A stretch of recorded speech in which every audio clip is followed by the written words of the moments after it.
Welcome to my channel. இன்றைக்கி புதினா சாதம் பார்க்க போகிறோம். குழந்தைங்களுக்கு ரொம்ப விருப்பமான சாதம் இது. உடம்புக்கும் ரொம்ப நல்லது இல்லையா?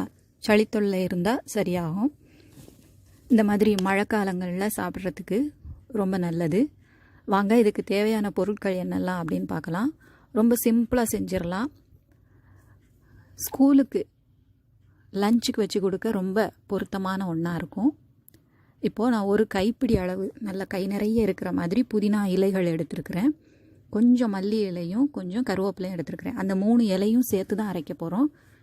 பூண்டு பெரிய சைஸு 3 எடுத்துருக்கிறேன். இஞ்சி ஒரு துண்டு, புளி கொஞ்சம், தக்காளி 1 மீடியம் சைஸு, பச்சை மிளகாய் அதை நீளமாக கீறி வச்சுக்க போகிறோம். 4 மிளகாய் எடுத்துருக்கிறேன். ஒரு பெரிய வெங்காயம் எடுத்துருக்கிறேன். பட்டை, கிராம்பு, இந்த கறி மசாலாவெல்லாம் எடுத்து வச்சுருக்கிறேன்.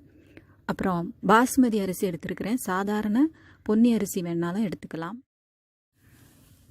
200 கிராம் குவியலாக எடுத்தால் இந்த கப்பில் இதில் வச்சுருக்குறோம். 250 கிராமில் தலை தட்டி இருக்குது. ஸோ இதெல்லாம் அரைக்கிறதுக்காக மிக்ஸி ஜார் ரெடியாக இருக்குது. வெங்காயம், தக்காளியை நம்ம பொடி பொடியாக நறுக்கி வச்சுக்கணும். நான் வெங்காயத்தை நீளமாக வெட்டி வச்சுருக்கிறேன். தக்காளியை பொடி பொடியாக வெட்டி வச்சுருக்கிறேன். பச்சை மிளகாயை நீளமாக கீறி வச்சுக்கோங்க. உப்பு, நல்லெண்ணெய், மஞ்சள் தூள். நல்லெண்ணெய் இருந்தால் நல்லாயிருக்கும். இப்போ அரிசியை நம்ம தண்ணி ஊற்றி ஊற வச்சுட்டு, கழுவி ஊற வச்சுட்டு, மற்ற வேலைகளை நம்ம செய்கிற வரைக்கும் அது ஊறினா போதும். ரொம்ப நேரம் அது நனையணும், ஊறணும்னு அவசியம் இல்லை. அப்போ தான் உதிரியாக வரும். ஸோ வெங்காயத்தை இந்த மாதிரி நீளமாகவும், பச்சை மிளகாயும் நீளமாக வெட்டியிருக்கிறேன். தக்காளி இந்த மாதிரி சின்ன சின்னதாக வெட்டியிருக்கிறேன். இப்போது இந்த புதினா எதுவும் வதக்கலை நான், ஏன்னா அரைச்சிட்டு தான் வதக்க போகிறோம். இஞ்சியை 2 தட்டு தட்டி ஜாரில் போடுறேன், ஏன்னா முழுசாக போட்டால் உருண்டுக்கிட்டே இருக்கும். அதனால் பூண்டையும் லேசாக தட்டி அதில் போட்டோன்னா நல்லா அரைஞ்சிரும். இப்போ இது கூட நம்ம புளி சேர்த்துக்கணும். மல்லி இலையை சேர்த்துக்கிறேன்.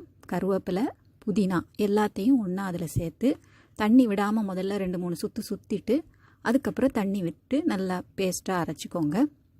கொஞ்சம் கோஸாக இருந்தால் பரவாயில்ல, நல்லாயிருக்கும். இப்போ ஒரு குக்கரை அடுப்பில் வச்சு அது சூடானதும் எண்ணெய் ஊற்றி, எண்ணெய் சூடானதும் நம்ம கறி ஹோல் மசாலாவை நம்ம ஒவ்வொன்றா போட போகிறோம். கிராம்பு, ஏலக்காய், பட்டை, பிரிஞ்சி இலை, அதாவது பிரியாணி இலை, இதெல்லாம் ஒவ்வொன்றா இப்போ சேர்க்க போகிறோம். எண்ணெய் சூடாயிருச்சு. இப்போ ஒவ்வொன்றா போடலாம். ஒரு ஏலக்காய் தட்டி போட்டுக்கணும்.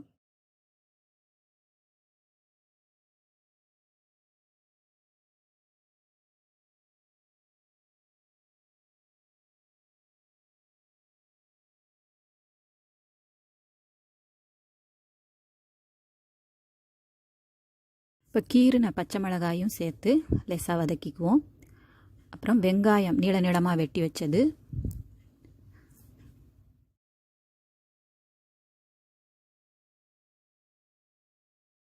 கொஞ்சம் உப்பு சேர்த்து வதக்கிக்கலாம்.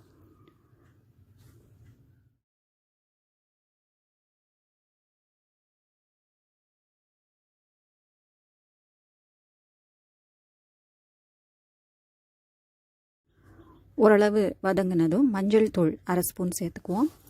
அது அந்த புதினாவோட பச்சை கலர் மாறாமல் இருக்க உதவும். மஞ்சள் தூள் சேர்த்துக்கிறதும் நல்லது. லேசாக வதக்கிட்டு கருகிராமல் மீடியம் ஃப்ளேமில் வச்சுக்கோங்க. அதில் தக்காளியும் சேர்த்து நம்ம வதக்குறோம்.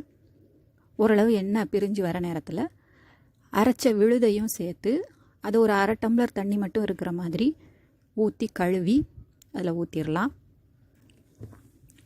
இப்போ இதை நல்லா கலந்து வதக்கி நல்லா கெட்டியாகிற வரைக்கும், அந்த தண்ணி வத்துற வரைக்கும் நல்லா வதக்கிக்கோங்க. எண்ணெய் பிரிஞ்சு வர வரைக்கும் வதக்கணும், இல்லைன்னா பச்சை வாடை அடிக்கும். இதோ நல்லா வதங்கி கெட்டியாயிருச்சு. அடி பிடிச்சிடாமல் பார்த்துக்கோங்க. இப்போது தேவையான உப்பு இன்னும் கொஞ்சம் சேர்த்துக்கலாம். சேர்த்து நல்லா வதக்கிக்கோங்க.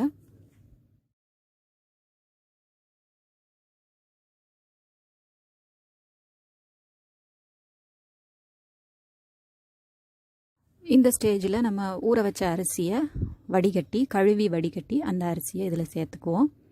அதை நல்லா அந்த மசாலா கலக்கிற மாதிரி கலந்துக்கோங்க. ரொம்ப நேரம் ஊற வச்சிட்டோன்னா அரிசி உடையும். அதனால் நம்ம மற்ற ப்ரிப்பரேஷன் செய்கிற வரைக்கும் ஊற வச்சா போதும்.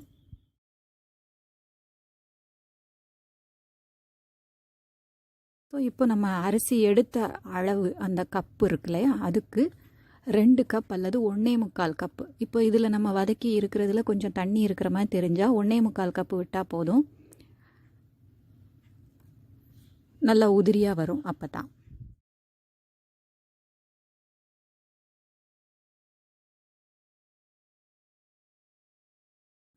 இப்போ இதை நல்லா கலந்து கொதிக்கிற வரைக்கும் கொஞ்சம் நேரம் வச்சுட்டு, கொதி வந்ததும் லிட்டு போட்டு மூடி ஒரு விசில் வந்த உடனே கொஞ்ச நேரம் சிம்மில் ஒரு 2 நிமிஷம் வச்சுட்டு திரும்ப ஹையில் வச்சு உடனே விசில் வந்துடும், ஆஃப் பண்ணிடலாம்.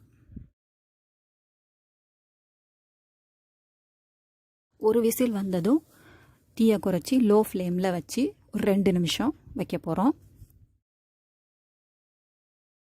அடுத்த விசில் வர மாதிரி தெரிகிறப்போ கொஞ்சம் ஹை ஃப்ளேமில் வச்சோம்னா விசில் அடிச்சிடும், உடனே அடுப்பை ஆஃப் பண்ணிடலாம். அது ப்ரெஷர் அடங்குற வரைக்கும் அப்பளம் பொரிச்சிக்கலாம். தேங்காய் சட்னியும் ப்ரிப்பேர் பண்ணிக்கலாம். இதுக்கு தேங்காய் சட்னி நல்லாயிருக்கும்.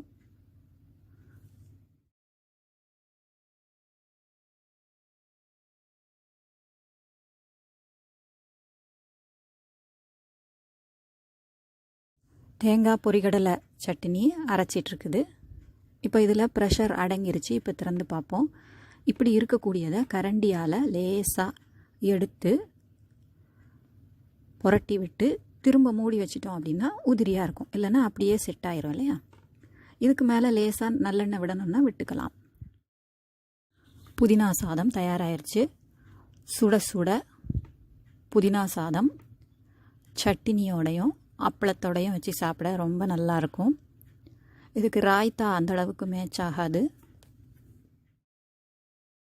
செம்பருத்தி பூ சும்மா அலங்காரத்துக்கு தான்.